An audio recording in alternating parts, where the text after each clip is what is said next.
Rəfail Mahir oğlu Ağayev Azərbaycan idman tarixində ən məşhur və uğurlu karateçilərdən biridir. O, 4 mart 1985-ci ildə Sumqayıt şəhərində anadan olub.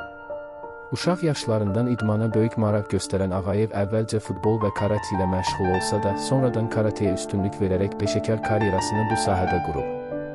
Rəfail Ağayev 2003-cü ildə məktəbi bitirdikdən sonra Azərbaycan Dövlət Bədən Tərbiyəsi və İdman Akademiyasına daxil olub və burada karate üzrə məşqçi müəllim ixtisası alıb.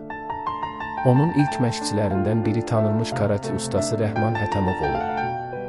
Erkən yaşlarından texniki bacarığı, sürəti və döyüş taktikası ilə seçilib. Rəfail Ağayev dünya karate tarixində ən titullu idmançılardan hesab olunur.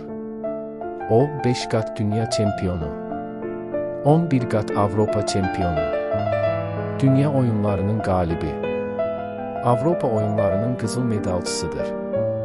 Bundan başqa, o, Tokyo 2020 yay Olimpiya oyunlarında 75 kiloqram çəki dərəcəsində gümüş medal qazanaraq Azərbaycanın karate üzrə ilk Olimpiya medalını əldə edib. Guinness rekordlarına görə Ağayev kişilər arasında komitə üzrə ən çox dünya çempionluğu qazanan karateçilərdən biridir.